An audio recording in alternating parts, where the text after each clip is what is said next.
Hello friends, this is Rajat Dar from Finogent solutions and आज हम बात करेंगे 2024 के इकोनॉमिक आउटलुक की। For the last 15 days we know that market is touching all time high and there is a euphoria in global as well as Indian markets. और US और Indian financial bodies RBI and US Fed ने बोला है कि हम rate of interest कम करेंगे। अब सवाल इन्वेस्टर्स के लिए ये आता है कि उनको, बिकॉज नोबडी नोज कि हम एंटर करें मार्केट में, बाहर निकले, हम करें क्या, कहीं ऐसा ना हो कि हम जाएं और 1000 पॉइंट का फॉल मार्केट में आए। तो इस सेशन में मैं आपको 5 ऐसी चीजें बताऊंगा जो एक इन्वेस्टर देख सकता है to understand the broader market outlook, कि ब्रॉडर मार्केट किस तरफ जाएगा और उसी हिसाब से वो अपना पोर्टफोलियो स्ट्रक्चर कर सकता है। तो सबसे पहली चीज जो एक इन्वेस्टर को देखनी चाहिए वो होता है आपका मॉनेटरी पॉलिसी और इंटरेस्ट रेट। अब मॉनेटरी पॉलिसी और इंटरेस्ट रेट का मतलब क्या है कि हम ये जानते हैं कि यूएस फेड ने कहा है कि हम 75 पैसा या 75 बिप्स रेट कम करेंगे इन 2024। इफ दे डू दैट, इसमें दो समस्याएं हैं। हमें ये नहीं पता है वो किस स्पीड से करेंगे, कितनी जल्दी जल्दी करेंगे और किस क्वांटम में करेंगे। क्या ये 50 बेसिस पॉइंट करेंगे फिर 25 बेसिस पॉइंट करेंगे, या ये 25 25 25 बेसिस पॉइंट करके करेंगे और कितनी जल्दी करेंगे, उसका इंपैक्ट पड़ेगा। सो देयरफॉर अगर आप इन्वेस्टर हैं और आपके पास कोई ग्लोबल स्टॉक पड़ा हुआ है या आपके पास ग्लोबल फंड्स पड़े हुए हैं, तो आपको ये देखना है कि जब इंटरेस्ट रेट नीचे आएगा, इक्विटी मार्केट्स तो भागेंगे, लेकिन आपको ये देखना आपका एलोकेशन किस टाइप के सेक्टर्स में है। क्योंकि बैंकिंग और एनबीएफसी स्टॉक्स में तो असर पड़ेगा ही पड़ेगा, बट रियल स्टेट, रिटेल और कंज्यूमर गुड्स पे भी इंपैक्ट पड़ेगा। तो आपको ये देखना है कि अगर आपका एलोकेशन ग्लोबल म्यूचुअल फंड्स में है, बेस्ड ऑन जब एनवीडिया को लेके आप आए थे या आईटी स्टॉक्स को लेके, ग्लोबल फंड्स को लेके, कंज्यूमर ग्लोबल फंड्स को लेके आप घुसे थे, तो आपको ध्यान रखना है। सो अगर ग्लोबल कंज्यूमर फंड्स होगा तो हो सकता है उसका पॉजिटिव अपसाइड हो और इंफ्रास्ट्रक्चर में असर पड़ेगा। So therefore you need to look on that perspective. अगर यही चीज हम देश के अंदर आके देखें, भारत में आके देखें, तो ये आरबीआई ने कहा है कि हम 2024 में 6.5 से रेपो रेट रिड्यूस करके 6 point, you can say 6% repo rate पे लाएंगे। That means 50 basis point. जो इंडिया का ट्रैक रिकॉर्ड है, हम ये जानते हैं कि ये 25 बिप्स में ही करेंगे, मे बी शायद एक दो क्वार्टर के गैप में, मार्च के बाद, once the elections are done, and उसके बाद, क्योंकि तब तक यूएस के एंड से भी एक्शन हो जाएगा। अब अगर रेट ऑफ इंटरेस्ट भारत सरकार कम करती है तो उसमें क्या है, banking and financial sector, infrastructure, real estate, उसमें तो बूम आएगा ही आएगा।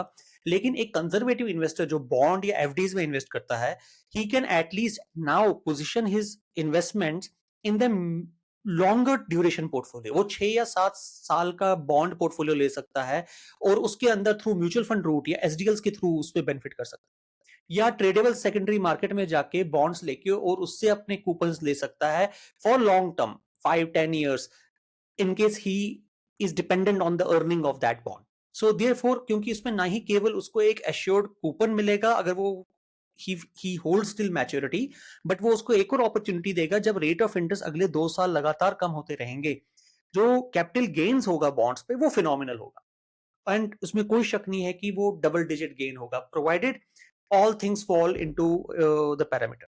सो ये बात मैंने कही आपको मॉनेटरी पॉलिसी और इंटरेस्ट रेट को लेके।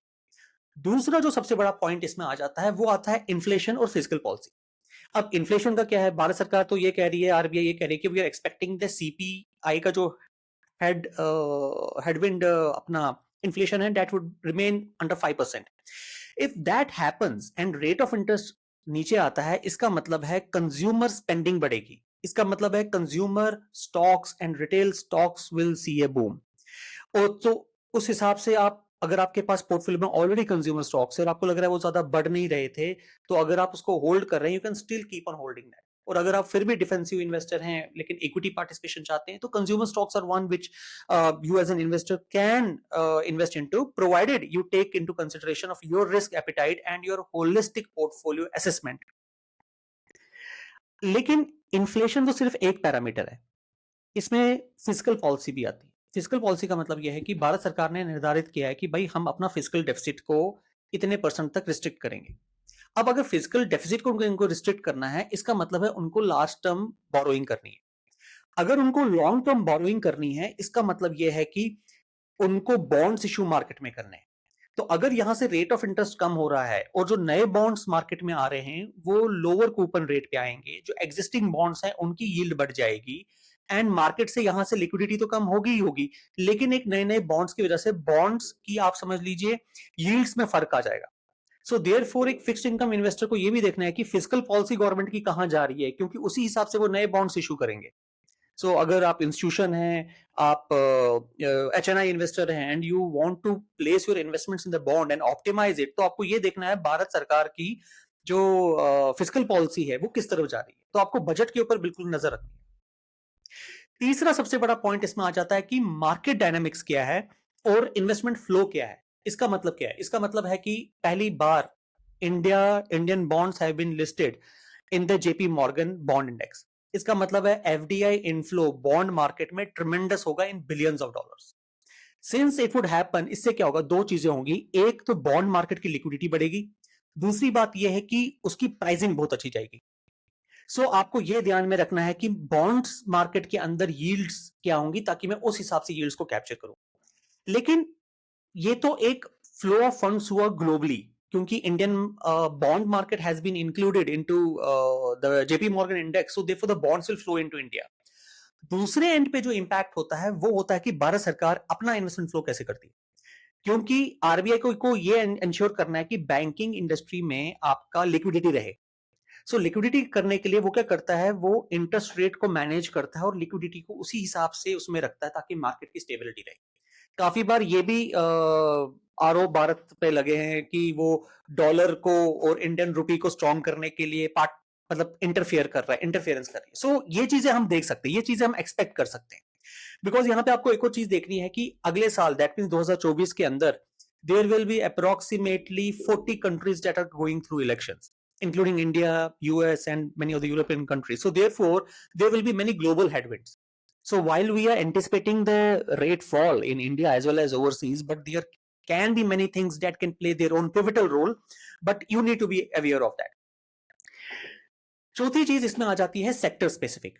सेक्टर स्पेसिफिक का मतलब है हमें यह पता है कि रेपो रेट कम होगा। रेपो रेट कम होने का मतलब है बैंकिंग एंड एनबीएफसी स्टॉक पे तो सीधा ही असर होगा। और मैं फिर से रिपीट कर रहा हूं, आपके इंफ्रास्ट्रक्चर रियल एस्टेट स्टॉक्स भागेंगे, आपके कंज्यूमर कंजम्पशन के स्टॉक्स भागेंगे। लेकिन इन सब चीजों में एक बड़ा फोकस एरिया है जहां भारत सरकार का और सारी ट्रेड बॉडीज का ध्यान है, और वो है रिन्यूएबल एनर्जी। तो रिन्यूएबल एनर्जी के अंदर they are going big time, many corporates are going in. PLI schemes जो आई है वो इसके डाउनवर्ड एंड अपवर्ड स्ट्रीम में काफी जगह पे बेनिफिट देने के लिए है, ताकि रिन्यूएबल एनर्जी के टारगेट्स को अचीव किया जा सके। सो वो एक सेक्टर है। तो अगर रेपो रेट कम आ रहा है, इक्विटी मार्केट में अपॉर्चुनिटीज इन्वेस्टमेंट्स की आ रही हैं, मार्केट ऊपर जा रहा है, आपको ये देखना है कि आप कितना महंगा स्टॉक खरीद रहे हैं या कितना सस्ता स्टॉक खरीद रहे हैं। उस चीज में आपको ये देखना है कि बेटर इन्वेस्टमेंट अपॉर्चुनिटी का है, बेटर अपॉर्चुनिटी कॉस्ट का है। तो अगर आपका medium to long term horizon है, so I believe renewable energy is one of the very good places to be into. And consumer goods obviously that is there, you can look forward to. अब इन सब चीजों के अंदर आपके risk considerations क्या होने चाहिए? सबसे पहला यह है कि फिजिकल स्लिपेजेस भारत सरकार के ना, मतलब जितना फिजिकल डेफिसिट कंटेन करना था and they were falling short of, जितना उनको डिप ये आपका स्ट्रेटेजिक एसेट्स को सेल करके मनी रेज करना था वो कर पाए। अगर नहीं कर पाएंगे then they will have to take certain decisions and actions, because government के पास उतना पैसा नहीं होगा। ये क्या कहते हैं इसको, then they will have to issue more bonds to do that. दूसरा है कि global economic risk, that we have already told you. अगर ग्लोबल कॉर्पोरेट्स पैसा नहीं उठा पाते हैं या वहां पे इन्फ्लेशन और अनएम्प्लॉयमेंट अचानक बढ़ जाती है और इन्फ्लेशन बढ़ जाता है, सो इसका मतलब है रेट ऑफ इंटरेस्ट कम नहीं होती। अगर वो नहीं कम होंगे, so that means that will impact the flow of the money. क्योंकि अगर यूएस में रेट ऑफ इंटरेस्ट कम हो जाएगा तो आप देखेंगे कि Indian bond market will be more attractive than the US equity markets and the bond markets obviously. So therefore the fund will go here. So इन सब चीजों में आपको ध्यान क्या रखना है? You have to identify and you have to monitor the monetary and the fiscal policy। आपको ये मॉनिटर करना है कि भारत या आरबीआई रेट ऑफ इंटरेस्ट बढ़ा रहा है कम कर रहा है, यूएस फेड बढ़ा रहा है कम कर रहा है, क्योंकि वो कुछ भी अनाउंसमेंट करेंगे the market will have an immediate reaction to it. दूसरी बात है बजट आने वाला है, तो भारत सरकार बजट आने तक, हालांकि फाइनेंस मिनिस्टर ने कहा हम कोई अलग से अनाउंसमेंट नहीं करेंगे, but that doesn't mean that we should put our guards down. तो हमें ये भी देखना है कि हम भारत सरकार जो बजट से रिलेटेड अनाउंसमेंट्स कर रही है उनका फोकस किस तरफ जा रहा है एंड मार्केट उस पर कैसे रिएक्ट कर रहा है। तीसरी बात आएगी, इन सब चीजों के पीछे एक चीज अंडरलाइंग फैक्ट है, वो ये है कि आपको रिस्क मैनेजमेंट करना होगा। That will be a part of diversification. और अगर आप इक्विटी मार्केट्स में अभी भी एंटर हो रहे हैं या पहले एंटर हो चुके हैं, तो ऑब्वियसली 5 to 7 ईयर का होराइजन होना चाहिए, and that you have to keep.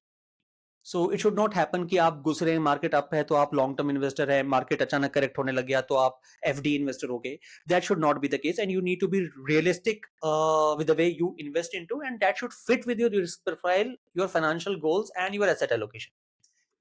काफी एसेट्स पिछले कुछ महीने में ओवर वैल्यूड हो गए हैं, बढ़ गए हैं, तो आप रिबैलेंसिंग कर सकते हैं, and in macro economic parameters को लेके आप अपने पोर्टफोलियो को स्ट्रक्चर कर सकते हैं। Thank you so much. This is Rajat Dar signing off, and happy investing.